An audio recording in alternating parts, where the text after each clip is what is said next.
Ana María San Juan, que es asesora senior de la Corporación Andina de Fomento, nos va a hacer una presentación al respecto, mirando desde el ángulo, repito, venezolano, el proceso colombiano. A continuación va a estar Mónica Hirst, quien vive aquí en Argentina, pero que tiene este doble corazón brasileño de origen, pero que hemos importado en Argentina, siempre vinculada a nuestra Universidad de Itela, pero también ahora en la Universidad Nacional de Quilmes, y que se referirá obviamente a la política de Brasil hacia Colombia, y aquí ya hubo menciones al menos en dos momentos respecto al papel histórico previo a este proceso de parte de Brasil y al interés actual de Brasil, por ejemplo, en involucrar al ELN en la apertura de un canal complementario al proceso de paz. Mónica nos dará entonces esa perspectiva y finalmente Carlos Luján, politólogo de la Universidad de la República del Uruguay y funcionario de la Cancillería en la actualidad, quien se referirá obviamente a lo que en los últimos meses, antes de terminar su mandato, ha sido la serie de referencias explícitas que el presidente Mujica ha hecho al proceso de paz, hizo comentarios al respecto en Cuba, tocó el tema del aporte que quería o podía hacer Uruguay a un eventual proceso con el ELN, tocó este tema particularmente en su visita con el Papa Francisco, y Uruguay ha mostrado también en estos últimos meses un interés manifiesto en que el proceso sea finalmente exitoso. Vamos a tomar esas tres miradas, esos tres ángulos, y después vamos a abrir a preguntas como hemos hecho. Buenas tardes, buenas noches. En primer lugar, quería agradecer a la Cátedra Colombia, de la Universidad de Itela y al NOREF, a Mariano Aguirre y a Juan Tocatlián. Esta invitación de la Cátedra Colombia me recuerda a la creación, en parte de nuestras otras vidas pasadas, de la Cátedra Colombia en la Universidad Central de Venezuela en el año 92, en cuyo acto inaugural estuvo, por cierto, Alejandro Reyes, que no está ahora aquí, y después estuvo María Jimena presentando un libro tiempo atrás. Entonces, yo voy a hacer tres grupos de preguntas acerca de un próximo posconflicto para Venezuela y la mirada de Venezuela hacia el proceso de paz. Entonces, la primera parte de preguntas es cómo se ve el proceso de paz desde Venezuela, a qué se está pareciendo este proceso y a qué podría parecerse un posconflicto en Colombia. En segundo lugar, cuál es el estado actual de las relaciones colombo-venezolanas y las externalidades negativas del conflicto colombiano que actualmente afectan a Venezuela y que inciden también en todo este paquete de discusión, y cuáles son los principales desafíos del posconflicto para Venezuela. Me parece que una palabra clave que atraviesa estos grupos de preguntas es la palabra fragilidad. En primer lugar, me parece importante señalar el compromiso de Venezuela con el proceso de paz de Colombia. Históricamente, Venezuela ha sido un actor, a veces invitado y otras veces no invitado, del conflicto colombiano. Y los roces más importantes que ha habido entre Colombia y Venezuela en las últimas 2 décadas tienen que ver con la participación o no de Venezuela en ese conflicto. Desde la década de los 90, cuando Venezuela propuso la llamada persecución en caliente para las FARC dentro del territorio venezolano y seguir con ese camino dentro de Colombia, hasta las intervenciones del presidente Chávez concediéndole beligerancia a la FARC, que generaron conflictos, obviamente, con el presidente Uribe, el recibimiento de líderes de la FARC por parte del presidente Chávez en Miraflores, y después del año 2008-2009, con la intervención del presidente Kirchner y del presidente Lula, cuando hay un compromiso del presidente Chávez en tratar de trabajar con la FARC para llevarlas a un proceso de paz. Tal y como nos contó María Jimena, esa actuación venezolana en relación a comprometer al ELN en el proceso de paz continúa con el presidente Maduro, y es importante para Venezuela que el saldo de todos estos años de relación compleja con Colombia tenga Venezuela una participación importante en el proceso de paz. Creo que este proceso, el tipo de paz, el tipo de proceso que se va a llegar, tiene que ver con la duración del conflicto, con el cambio de los actores en el tiempo, incluso en estas 2 últimas décadas en las cuales uno ha estado más cerca en el seguimiento del conflicto. Es muy notable cómo han ido cambiando los actores del conflicto, cómo ha ido cambiando la dinámica, cómo han ido cambiando y cómo entran y salen protagonistas en ese conflicto y cómo se denomina. Primero pasamos que había un conflicto armado, luego pasamos que había grupos terroristas, luego de nuevo que había conflicto, y eso ha impactado las relaciones bilaterales. Y quería referirme a 3 acuerdos de paz. El primero de ellos no fue un acuerdo de paz, que fue en el caso de Venezuela, y los otros 2 son El Salvador y Guatemala, para saber qué puede parecerse y qué no al proceso de Colombia. En el caso de Venezuela, como ustedes saben, en la década del 60 y del 70 hubo un movimiento guerrillero que fue derrotado militarmente, pero que la asimilación de sus protagonistas a la vida política se llamó un proceso de pacificación. Este proceso fue complementario al Pacto de Punto Fijo del año 58 y hizo que aquellos guerrilleros que se sometieran al proceso de pacificación entraran en la vida política, y el gobierno y el sistema político, el Pacto de Punto Fijo, decidió quiénes se quedaban fuera. Esa exclusión política trajo a la élite política que hoy gobierna Venezuela. Es decir, los excluidos del proceso de pacificación y del Pacto de Punto Fijo son los que hoy gobiernan Venezuela. Me parece que eso es una lección importante en términos de los alcances de la inclusión política que debería tener este proceso.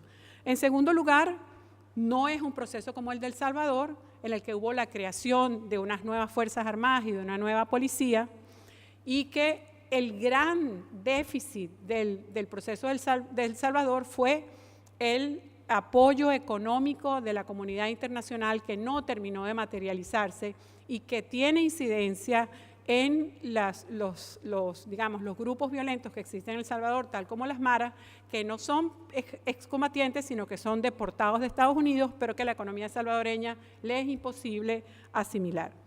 Otro proceso al que podría tener, sin embargo, en el tema de El Salvador, es interesante ver la inclusión política, dado que los 2 últimos presidentes de El Salvador vienen del Frente Farabundo Martí para la Liberación Nacional, y uno se pregunta si dentro de 20 años podríamos ver en Colombia, bueno, el 20 no, porque ya son, como dijo María Jimena, de 60 años, pero más pronto un presidente de Colombia que provenga de la FARC. En el caso de Guatemala, que fue un proceso distinto, que no hubo reconversión de las Fuerzas Armadas ni de la policía, y que por eso existe un creciente crimen organizado con la participación de esas Fuerzas Armadas y de la policía en actividades ilícitas. Existe todavía la falta de reparación con la población indígena, que fue masacrada en una cantidad de 300.000 víctimas en todo ese tiempo del conflicto. Me parece que Colombia, las grandes interrogantes son: ¿Colombia va a requerir acompañamiento internacional para la transición del conflicto al posconflicto? ¿Va a requerir verificación internacional o va a ser un proceso mucho más centrado en sus propios actores y mucho más dependiente de sus propias fuerzas? En segundo lugar, me voy a referir al estado actual de las relaciones Colombia-Venezuela, y en primer lugar me voy a referir a la situación de Venezuela. Todos conocen que estamos atravesando una situación compleja y una situación complicada, atravesada además con una fuerte crisis económica. Venezuela, que siempre fue un lugar de refugio para los colombianos desde la década del 70, y en varias partes del conflicto Venezuela tuvo migración económica, migración política, refugiados, etcétera, pero que en este momento existe una gran crisis institucional, una gran debilidad institucional, un gobierno muy frágil y una oposición muy frágil, se está dando una transición dentro del postchavismo en un gobierno cívico-militar, y los militares tienen un gran protagonismo en las relaciones con Colombia. Después de esto tenemos 2 planos de relaciones: una relación política de altísimo nivel entre el presidente Maduro y el presidente Santos, en los cuales se gestionan, se evalúan el funcionamiento, el proceso de paz y de la incorporación de los insurgentes en estas negociaciones de paz, y un plano de relaciones muy complejas que están lo mejor posible dentro de una situación que implica el cierre de la frontera por las noches unilateral por parte de Venezuela, la suspensión de las remesas que mandaban los colombianos en Venezuela a sus familias en Colombia, generando problemas también económicos en ciertas partes de la costa colombiana, la creciente ingobernabilidad en esta frontera, donde tenemos contrabando de gasolina, alimentos, medicina, y tenemos el denominado carrusel del ganado, que genera una situación que implica la participación permanente de las Fuerzas Armadas en funciones que son de seguridad pública y funciones de manejo civil de conflictos de seguridad. Este espacio de la frontera está ganado por las mafias transnacionales, es un territorio de actuación de los jurabeños, es un territorio de actuación de los rastrojos. Hay indicios de participación en el tránsito de drogas, en el tráfico de drogas de cierta parte de los Zetas y del cartel de Sinaloa. En fin, tenemos un territorio que es fugitivo a la idea de la consolidación del Estado. Entonces, en este ámbito, en este escenario, es que se plantean los desafíos para Venezuela en el caso de un acuerdo de paz en Colombia. En primer lugar, tenemos una zona dentro del espacio de Venezuela en el que existen asentamientos en los que se encuentran la FARC y en el que se encuentran el ELN. La pregunta es, ¿qué va a pasar con esas personas que pertenecen a esos grupos? ¿Van a entrar como parte de los acuerdos de paz? ¿Van a permanecer aparte en Venezuela? ¿Van a formar grupos en Venezuela? ¿Se van a dedicar a actividades criminales? Si no se dedican a actividades criminales, Venezuela va a tener que tener capacidad de inclusión laboral e inclusión económica e inclusión social a estas personas que tienen muchos años viviendo allí. Y si no, Venezuela tendría que tener la capacidad estatal de coerción a estas actividades criminales que hemos visto que está muy disminuida, sobre todo en los últimos años, por la creciente actividad de estos múltiples problemas que tiene.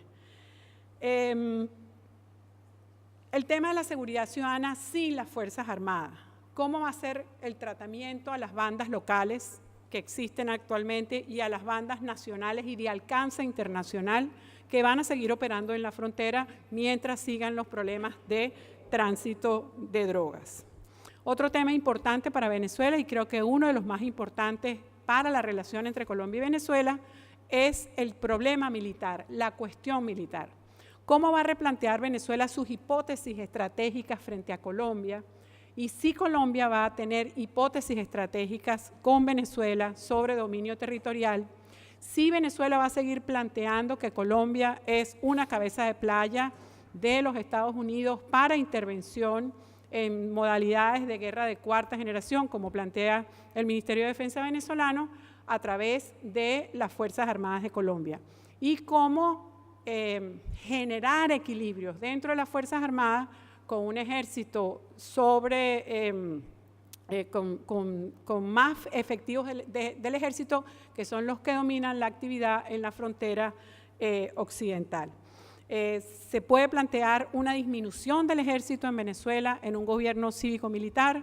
Va a haber un replanteamiento estratégico de un cambio de orientación de las Fuerzas Armadas. Va a haber una reorientación de esas Fuerzas Armadas a tareas no convencionales. Es un desafío, me parece que importante, y que va a tocar el tema político dentro de Venezuela. Otro tema importante va a ser el tema drogas. Si, como parece, Colombia podría, eventualmente en un proceso de paz, cambiar parte de su política con el tema de drogas, tendría que haber un acuerdo con Venezuela de cierto modo. Y en este momento en Venezuela no está planteado tener una visión diferente sobre el tema de drogas. Sigue existiendo la visión de la coerción de justicia sobre el tema, la coerción militar, y no existe ningún planteamiento ni parecido al tema de un abordaje de salud, al tema de cultivos alternativos, etcétera, por lo cual eso podría ser una ventaja para los grupos transnacionales y una dificultad para la relación binacional en el tema del entendimiento. Y me voy a referir a dos temas que me parece que están ahí, no se han hablado, pero podrían estar. Hay víctimas del conflicto de Colombia en Venezuela. Estábamos comentando ahorita con María Jimena la masacre de La Gabarra en la década de los 90, una masacre que todos conocimos y que incluso me acuerdo que fue en ese momento el presidente Chávez como candidato a Colombia y lo responsabilizaron de la masacre, que él había estado involucrado en la masacre de La Gabarra. Ha habido numerosos secuestros, hay zonas de la frontera y más adentro de Venezuela que están tomadas por los grupos irregulares, que tienen actuación, que tienen consecuencias. Les voy a contar una pequeña anécdota del padre del ministro del Interior de Venezuela. Le contó a unos periodistas que su papá tiene una hacienda en el estado Barinas, el estado natal del presidente Chávez.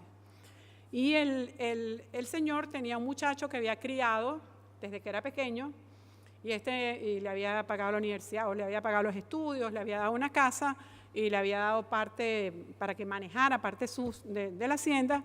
Y un día llegó este muchacho con gente de la FARC y le tomó parte de su hacienda.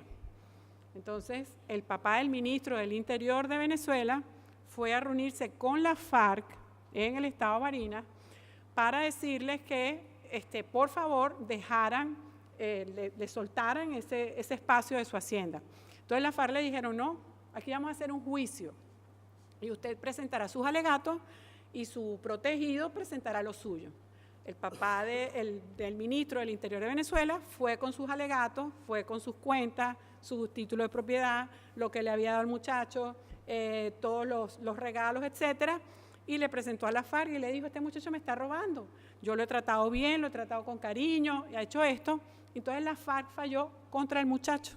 Y entonces el papá del ministro del Interior de Venezuela recuperó su parte de hacienda, no con la fuerza pública venezolana, sino con un acuerdo con la FARC. Pregunta, ¿de eso quedan víctimas?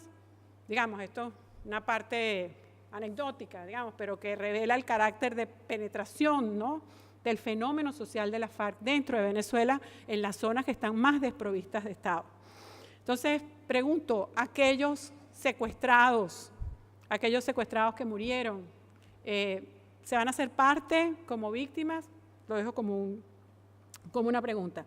Y por último, la última pregunta es, ¿qué pasaría en esta relación de haber un gobierno de oposición en Venezuela? Es decir, aquellos acuerdos a los cuales llegue el actual gobierno de Venezuela con el gobierno de Colombia en materia de posconflicto, ¿serán respetados por un próximo gobierno de oposición en Venezuela? Venezuela existe la misma polarización que existe en Colombia, de la que hablaba María Jimena, incluso en grado, creo, más superlativo. Uno de los temas de polarización más intenso es el tema de Colombia. El presidente Uribe está en todas las conversaciones, en todas las tipificaciones de la guerra imperialista, la guerra económica, etcétera, y por eso el tema de Colombia está tan polarizado. La pregunta es si en un gobierno de oposición se tendría el apoyo que tendría el gobierno actual de Maduro para mantener y sostener y colaborar en un proceso de posconflicto en Colombia. Ya, muchas gracias.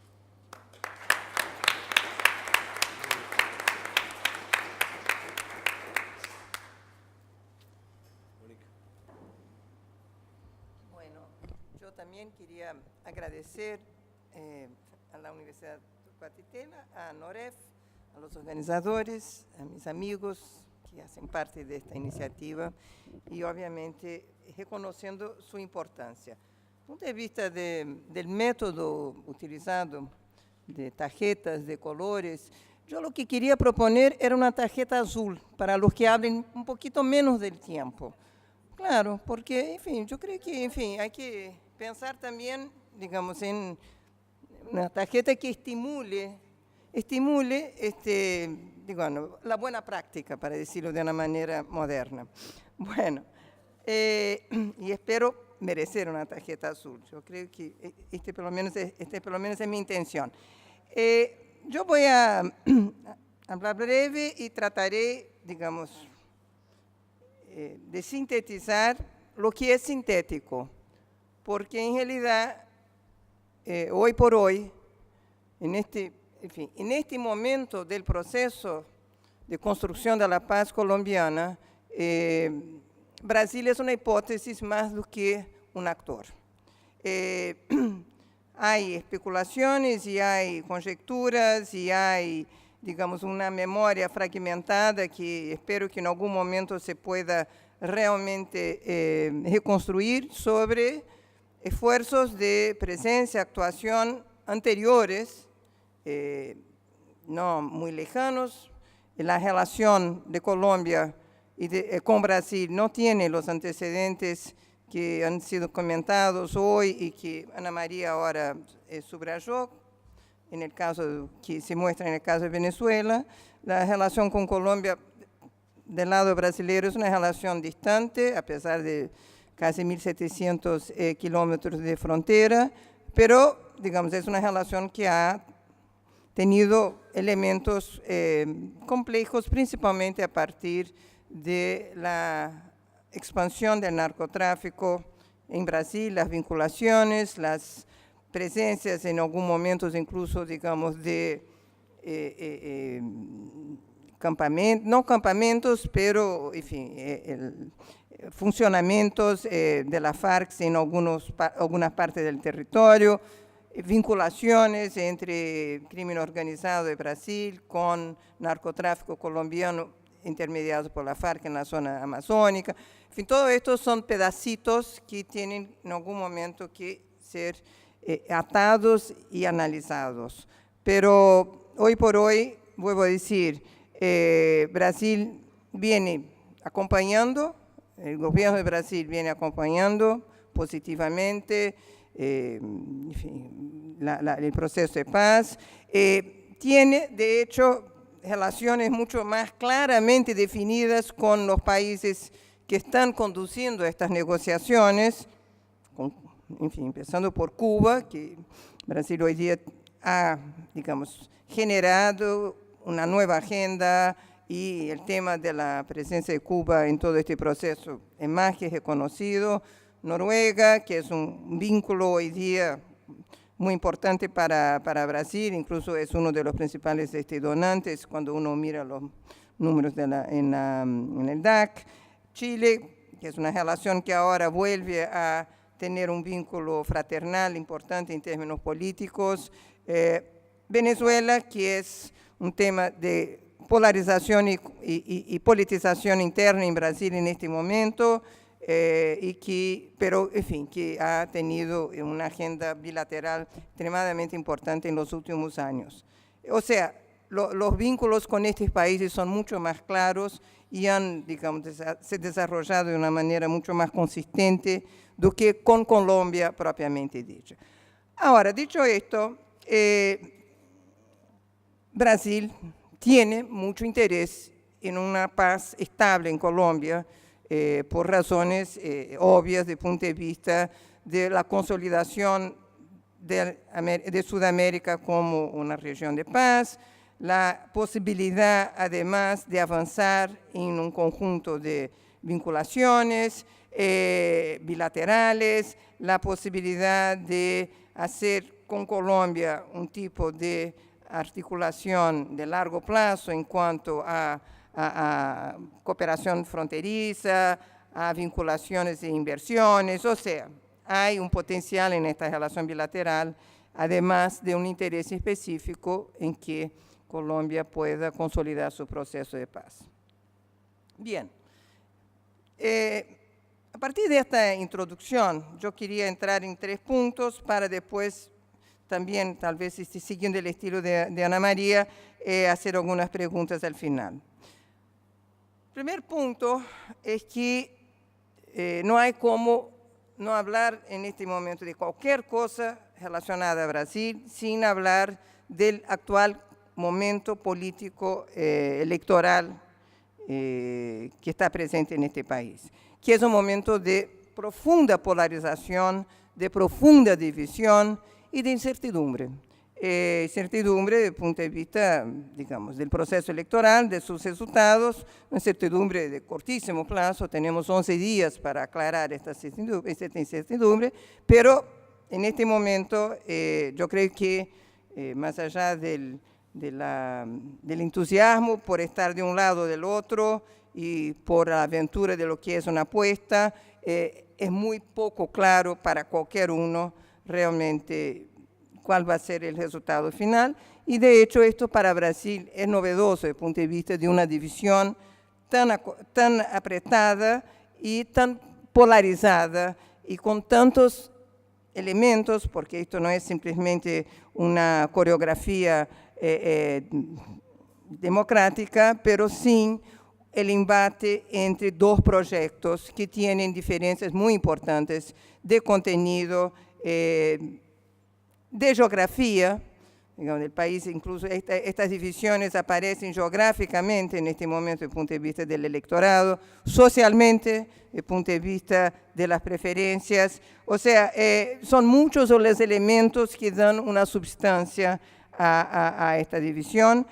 Política exterior es uno que para quien trabaja y quien analiza y quien sigue, lo ve claramente las implicancias de una y otra opción, de un gobierno, de la continuidad de un gobierno PT o de un gobierno PSDB, pero no es una parte relevante, yo creo, de las diferencias que existen.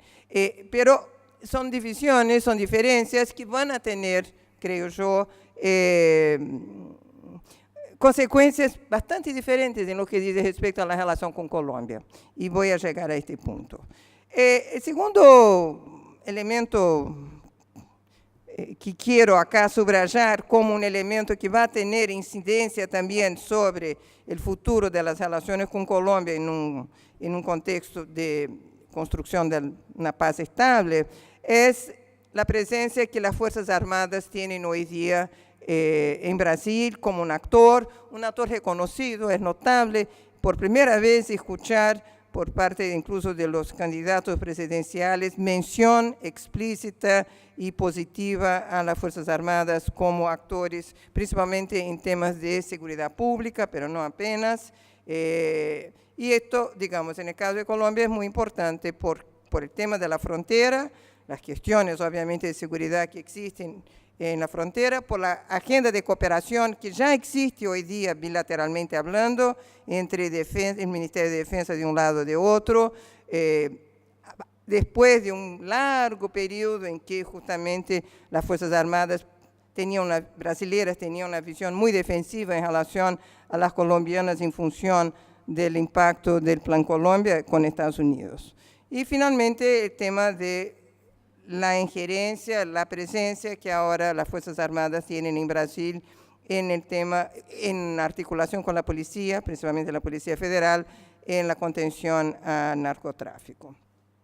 Y todo esto vinculado también a su presencia en temas de estabilización, en ámbitos, en las favelas, la relación que esto tiene entre operaciones de paz, la presencia en Haití y toda la vinculación que hay entre una expertise y la otra, además, es una misma expertise aplicada en escenarios diferentes. El tercer punto es la cuestión de digamos, los instrumentos a disposición desde el ámbito multilateral. Acá pienso en Naciones Unidas, pienso obviamente en los distintos ámbitos de la burocracia, ¿no? En fin, que trabajan con el tema de la paz, que trabajan y digamos, y donde existe hoy día una agenda obviamente totalmente positiva frente al proceso colombiano, pero pienso también en lo que yo llamaría el regionalismo epidérmico que tenemos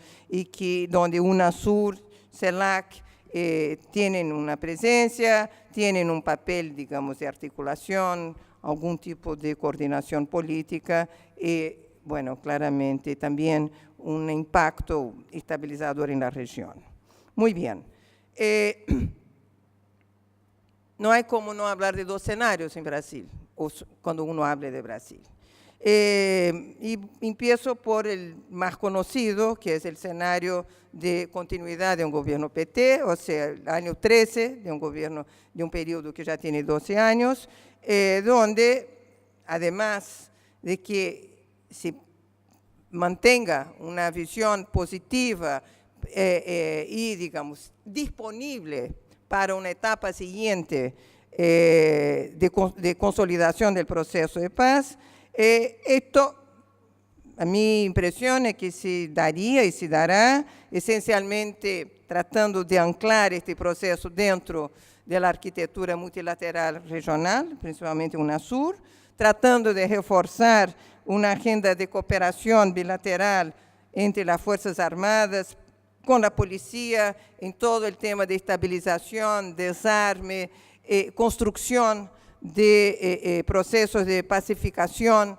en las realidades que ya fueron bastante analizadas y descritas y narradas hoy que existen en Colombia, y naturalmente un conjunto de iniciativas vinculados a la cooperación en campos de transformaciones agrícolas, transformaciones en el ámbito de la salud pública, o sea, claramente un papel activo, proactivo de todo lo que, de buenas prácticas que Brasil tenga para ofrecer, para trabajar en una agenda de construcción. Si llega a haber una situación y un escenario de participación de Naciones Unidas de una forma más institucionalizada en términos de Fuerzas Armadas, no creo que esto venga a pasar, porque me parece que las Fuerzas Armadas colombianas no estarían abiertas a este tipo de escenario, pero de todas maneras Brasil también estaría, creo que, disponible y activo en este tipo de trabajo, de tarea. Ahora, la segunda opción, que es a mi juicio más interesante desde el punto de vista de ser novedosa, es que si una victoria del PSDB significaría un compromiso más claramente definido de sus liderazgos con el proceso de paz en Colombia. ¿Por qué digo esto? Porque lo que se observa actualmente es incluso un diálogo notable entre Fernando Henrique Cardoso, que es hoy día, digamos, está para el PSDB, así como Lula para el PT, ustedes saben muy bien, pero que, digamos, hay pocos temas de la agenda, de una futura agenda de política exterior en Brasil que esté ya tan claramente definido como el apoyo al proceso de paz en Colombia. Hace 3 meses hubo una reunión donde estuvo Fernando Henrique junto con Clinton, Blair y Felipe González. En Colombia esto fue incluso interpretado como una reunión de la tercera vía, término que ya no se utiliza más, digamos, en nuestro léxico desde el punto de vista de los momentos de nuestras democracias, pero yo creo que esto tiene que ver con la cuestión de los tiempos en Colombia. Colombia está en un tiempo que parece más a los años 90 do que al periodo actual, desde el punto de vista de sus referentes políticos y de su comprensión del liberalismo en términos políticos y económicos. Pero, en fin, de todas maneras, lo que existe una presencia, digamos, del uribismo, una presencia de Uribe mismo. Uribe estuvo físicamente presente en reuniones públicas con Aécio Neves en momentos, en el inicio de este año. O sea, hay toda una deliberada y bien lograda agenda que, como se dice, Santos conscientemente viene construyendo con el sector opositor, sin desmerecer, obviamente, el mejor momento de diálogo y de entendimiento con el actual gobierno brasileño. Obviamente, esto es una visión pragmática y de la relación con Brasil por parte de Santos y, claramente, de valorización de este vínculo en el futuro. Lo que es importante del lado de la polarización en Brasil es que esta agenda, este vínculo que se viene reforzando, se vinculará positivamente con la discusión que hay hoy día en Brasil entre las opciones de negociaciones comerciales y las opciones no Mercosur de comercio, de construcción de agendas regionales, principalmente la vinculación con lo que se viene llamando el Arco del Pacífico, donde Colombia está presente. O sea, acá hay todo un conjunto de posibilidades de vínculos del lado de Brasil con Colombia, que caso, digamos, sea vencedor la opción PSDB, se va a construir muy fácilmente y, digamos, seguramente va a significar una nueva etapa en las relaciones de Brasil con Colombia. El antecedente, y es interesante, el antecedente utilizado por Cardoso mismo cuando habla, y él mismo escribe un artículo que sale en el diario 2 días después para contar su presencia en esta reunión, fue en la actuación que Brasil tuvo en el proceso de paz entre Ecuador y Perú.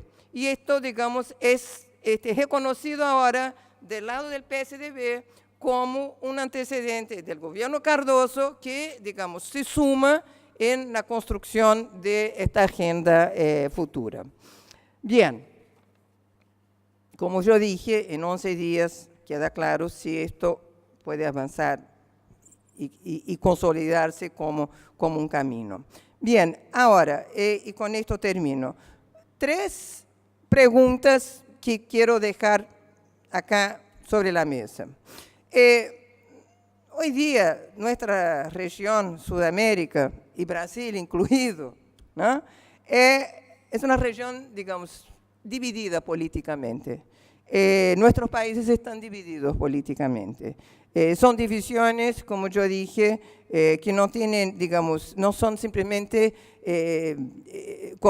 no son cosméticas, son profundas, están relacionadas al tipo de evaluación que las élites hacen en este momento con sus apoyos, con sus construcciones en un contexto democrático de políticas de inclusión social, de políticas que tienen una marca,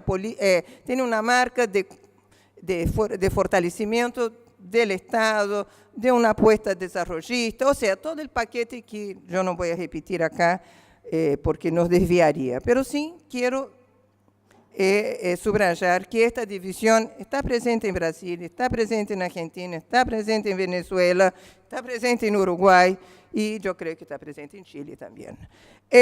La pregunta que yo hago es, ¿cómo es que Colombia, pacificada, se va a vincular y articular con estas divisiones? Porque justamente, volviendo a lo que yo decía antes, me da la impresión, y yo no conozco, realmente no hablo con autoridad, pero me da la impresión de que la apuesta de Colombia está mucho más vinculada a una interpretación de una parte de esta división que ya no existe más, que estuvo en los años 90, pero que ahora está mucho más radicalizada y, digamos, y mucho más confrontada con otras opciones de gobierno y otras opciones de construcción de la democracia. No tiene nada que ver con esta divisiones de hoy día, no tienen nada que ver con la tercera vía. Entonces, digamos, ¿cómo es que Colombia se vinculará con este escenario de estas divisiones? Segunda pregunta que hago, que es muy parecida a la que hizo Ana María, es ¿cuál es el rol que las Fuerzas Armadas en Colombia, sin conflicto, van a, digamos, a desarrollar, a establecerse en términos mismos del sentido, en fin, de la construcción de la misión, ¿no? ¿Cómo queda la cuestión? En fin, todo lo que se ha incluso acumulado hasta el presente de tercerización para Estados Unidos en otras operaciones, en otros escenarios, vinculados incluso a una agenda OTAN, extra-OTAN, en fin, no importa. Y, no menos importante, el tipo de articulación que se va a tener y presencia e involucramiento en temas de seguridad pública. esto, digamos, en un país donde los temas de seguridad pública, como fueron muy bien mencionados acá, son todavía, van a seguir presentes en la agenda interna y van a seguir teniendo sus ramificaciones regionales. Y la última pregunta que yo también haría es, ¿a qué opción de tejido regional Colombia pacificada va a adherir? Bilateralismos proactivos que son robustos desde el punto de vista de sus agendas, como, ¿no?, en este momento viene llevándose adelante con los países del Pacífico, un mayor compromiso con este multilateralismo epidérmico, a partir incluso ahora de la presencia de Samper en UNASUR, y cómo hacer, digamos, de estas opciones una opción que va a fortalecer su propio proceso interno de paz estable. Bueno, muchas gracias.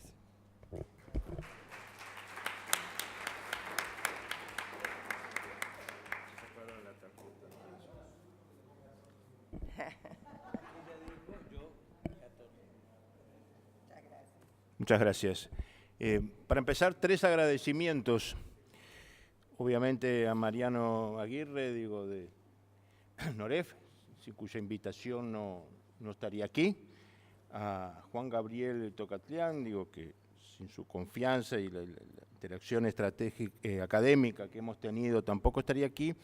Y un tercer agradecimiento también para quien, si no fuera por ella, tampoco estaría aquí, que es para Mónica Hirsch. Sí, mi primera profesora de política internacional en el grado en Montevideo y luego...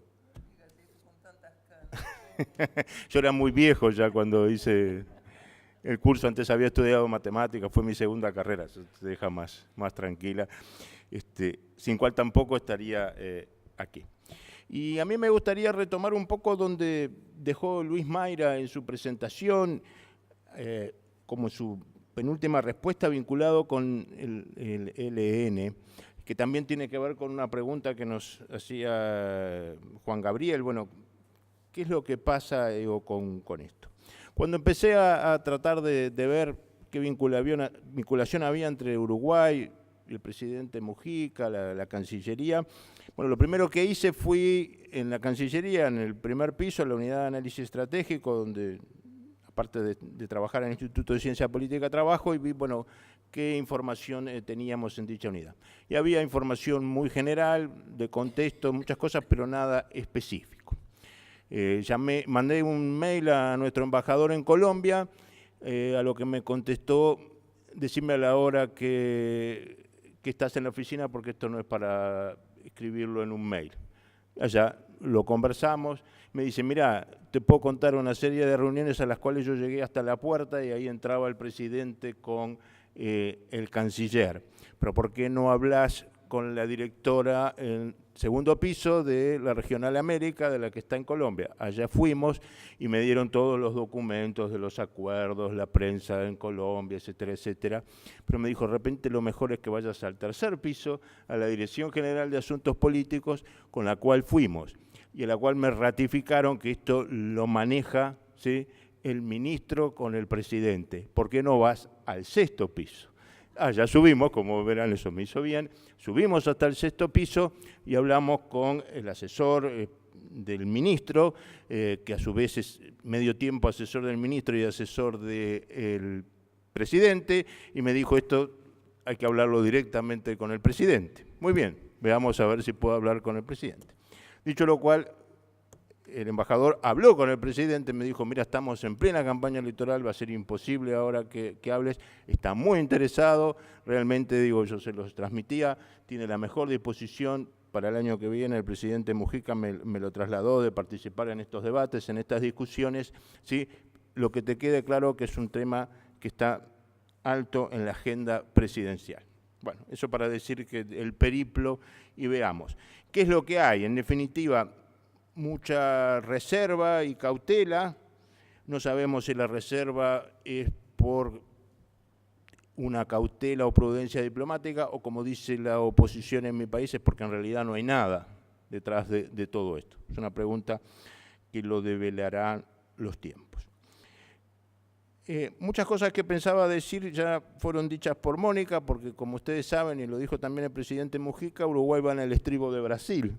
Entonces, buena parte de lo que aquí se planteó con respecto a Brasil tiene que ver con esto.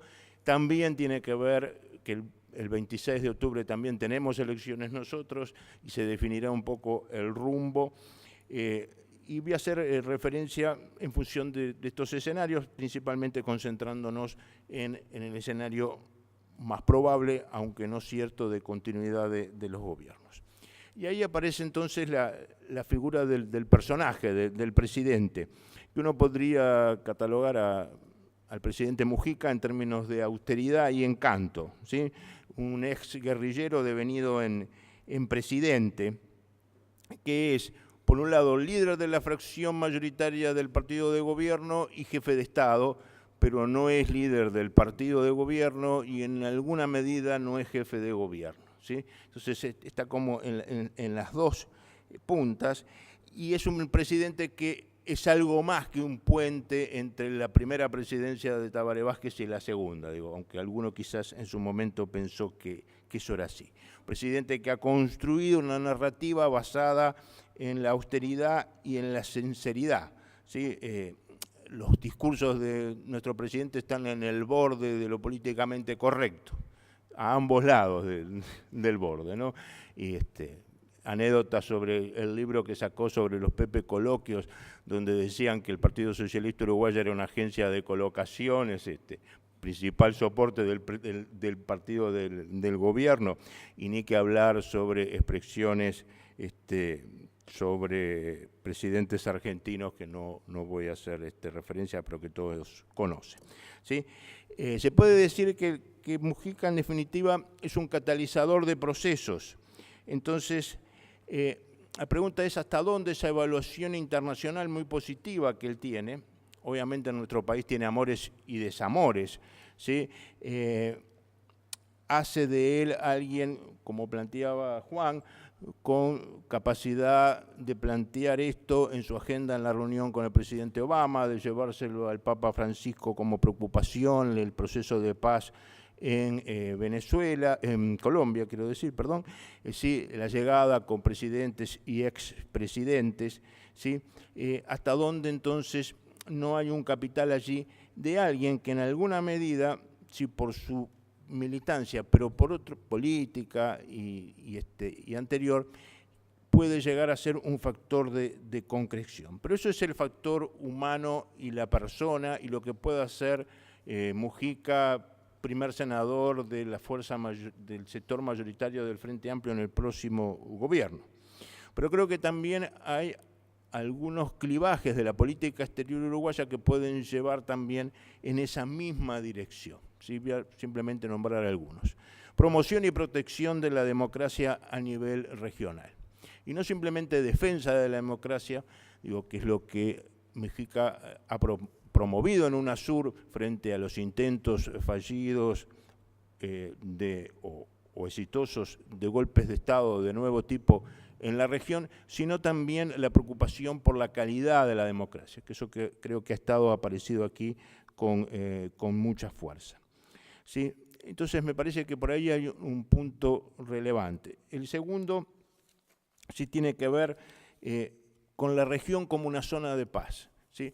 El presidente Mujica ha dado mucha importancia a lo que es el Consejo Sudamericano de Defensa, nuestra participación en el mismo, la transparencia en el gasto militar, la generación de confianza mutua y una discusión interna. Hace pocos meses salió la política de defensa nacional en Uruguay, donde se hace mucho hincapié en la defensa regional como un punto claro, donde hay un tema que es complejo y que es una defensa regional frente a amenazas externas difusas y no plenamente identificadas. Profesamente no se sabe bien, bueno, quién es el que podría atacar a la región, y eso creo que aparece así, pero sí una preocupación por esto. Y esa defensa regional tiene mucho que ver con Sudamérica, tiene mucho que ver con el Atlántico Sur, pero en Uruguay el Pacífico no se ve como un problema defensivo. ¿sí? El Pacífico es básicamente una zona de comercio con el Asia en general y con China en particular, a pesar de que, no en vano, la mitad de las fuerzas aeronavales norteamericanas se están desplazando, van a instalarse en el Pacífico. Luego Mónica lo ponía sobre la mesa también, la participación de Uruguay en misiones de paz y en particular todo el tema de Haití con el liderazgo brasilero nos parece importante. Y finalmente 2 elementos adicionales. El de la integración regional, ¿sí? Que ahí en nuestro país por lo menos hay 4 versiones distintas sobre esto, ¿sí? De alguna forma tenemos los mercosurianos, ¿sí? Que piensan que el proceso de integración tiene que ver con el Atlántico y el Caribe, digo, entonces está vinculado a Brasil, está vinculado a Argentina, está vinculado ahora a Venezuela, Paraguay como parte de la cuenca del Plata, que es una visión que corta, ¿sí? Verticalmente Sudamérica. Los sudamericanistas sí que ponen énfasis en UNASUR y que por lo tanto ahí empezamos a tener la tensión de decir, bueno, ¿y cómo nos relacionamos, ¿sí? Con los países sudamericanos del Pacífico, ¿sí? Con una relación que seguramente irá increyendo si el Frente continúa en el gobierno con el Chile de Bachelet, con mucha cercanía con Tabaré Vázquez, que tiene que ver con Colombia, pero que tiene que ver con toda una discusión sobre si la Alianza del Pacífico es básicamente intromisión norteamericana o es otra cosa, ¿sí? Y luego los latinoamericanistas, y ahí nos lleva a la discusión, bueno, ¿y México qué tiene que hacer en todo este asunto y cuál es el rol como potencia regional? Adicionalmente, no en el Frente Amplio, sino en los partidos tradicionales, hay una visión panamericanista, hemisférica, de seguridad del hemisferio occidental, muy fuerte que si tuviéramos cambios de escenarios aparecería con mucha fuerza, ¿sí? Entonces, según estas formas de ver los procesos de integración regional, creo que hay ahí puntos claves. Creo que también en términos del presidente, de su vinculación más allá de nuestras fronteras, todo lo que hoy ha generado una fuerte polémica, como es la traída de 6 prisioneros de Guantánamo, que están en una situación oprobiosa en dicha cárcel, a Uruguay, o algo menos discutido, como son 120 sirios, básicamente niños con sus familias, habla de una preocupación por la paz en general, incluso su negativa, decir, bueno, premio de la paz, ¿de qué me están hablando? Digo, con la situación de guerras que hay, y cómo nos colocamos. Bajo la lógica de que para Mujica sin paz no hay integración en la región.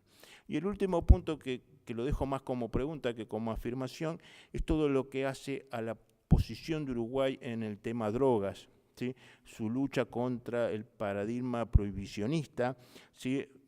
Desde todo el tema de la regulación del mercado de cannabis, donde la respuesta no es desde el mercado y la venta del mismo, sino desde la regulación estatal, desde más y mejor Estado. Y creo que podría ser una reflexión que tuviera que ver o que pudiera ser interesante también a la vinculación con el tema colombiano.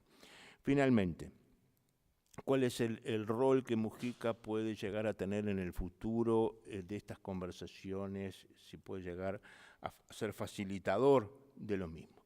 Creo que el tema no es si hoy están en Quito, a ver si mañana logramos que sea Montevideo. Me parece que esa no es la discusión, lo conversábamos con Luis Mayra más temprano, sino en qué medida puede apoyar, al igual que hoy hace Chile, Uruguay, estos procesos, como lo va a hacer Brasil. Y creo que ahí Mujica tiene la capacidad de ser un facilitador de procesos, un generador de confianza, un constructor de opciones, un comunicador de avances y estancamientos sin importarle los costos políticos que estos puedan generar, y por lo tanto me parece que ahí puede haber un punto relevante. Y la última cosa que quería decirles, volviendo sobre esto y los procesos que se marcaban aquí asimétricos de emparejamiento, que probablemente hay que pensar en cómo se acompasan los tiempos cronológicos con los tiempos políticos, ¿sí?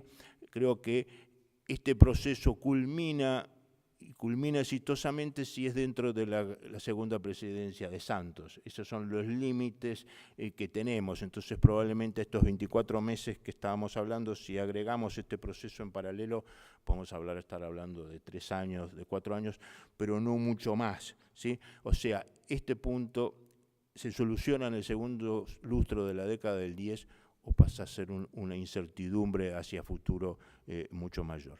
Muchas gracias por vuestra atención.